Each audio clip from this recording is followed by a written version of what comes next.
Magandang araw sa inyong lahat. Ako po si Doktora Arabella Pua Quing. Ako po ay isang espesyalista sa internal medicine at espesyalista sa baga. Ako po ay nagkiklinik dito sa Calamba Medical Center tuwing Martes, Huwebes at Sabado, alas 10:30 hanggang 1:00 ng hapon sa room 702. So ano ang pagkakaiba ng impeksyon ng TB at sakit na TB? Kapag ang isang tao ay may impeksyon ng tuberculosis, hindi ibig sabihin ay siya ay nakakahawa. Maaring ito ay nasa loob ng katawan ng isang tao ngunit hindi ito aktibo. Sa karamihan ng kaso, ang panlaban ng katawan sa sakit ang siyang pumipigil sa mga mikrobyo. Ito ang tinatawag nating immune system. Ngunit ang mga mikrobyo ay maaaring manatiling buhay sa hindi aktibong kalagayan. Ang tinatawag namin na latent TB. Ibig sabihin, hindi aktibo yung TB pero nasa katawan pa rin ng pasyente or nasa katawan pa rin ng isang tao, ngunit hindi siya nakakahawa. Habang ang mga mikrobyo ng TB ay hindi aktibo, wala siyang masisira o walang maikakalat na sakit sa ibang tao. Ang tao ay maaaring may impeksyon pero walang sakit.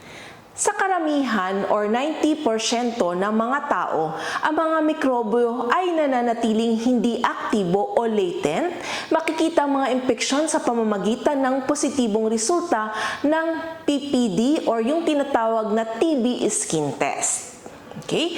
Ang sakit naman na TB ay kahit lumipas na ang maraming taon, pwedeng meron pa ring aktibong mikrobyo sa katawan.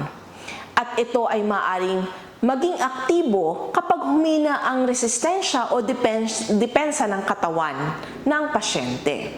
Ito ay maaaring dahilan ng katandaan, malubhang sakit, pangyayaring nagdulot ng sama ng loob, madaling paggamit ng droga, or impeksyon ng HIV o ang virus na nagiging sanhi ng AIDS. So common itong sakit na TB sa mga pasyente na may HIV o patient na may AIDS or iba pang mga malulubhang sakit or kalagayan gaya ng diabetes at iba pang sakit gaya ng cancer.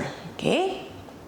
Mga 10% lamang ng mga tao na naimpeksyon ng mga mikrobyo ng TB ang magkakaroon ng sakit na TB. Ang mga taong may TB sa baga at lalamunan ay maaaring makahawa sa iba.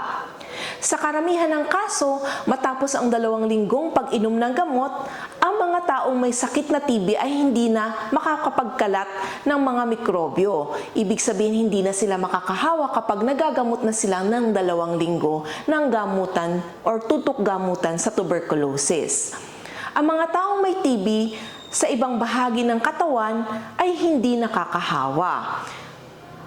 Halimbawa, ang mga taong may TB sa utak, may TB sa buto, may TB sa bituka ay hindi nakakahawa.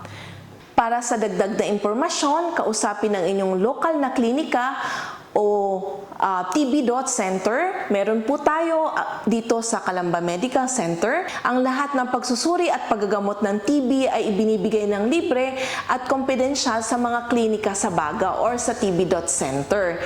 Kaya hindi na humahirap ang gamutan ngayon dahil libre ang gamutan sa TB. Maraming salamat sa inyong pakikinig.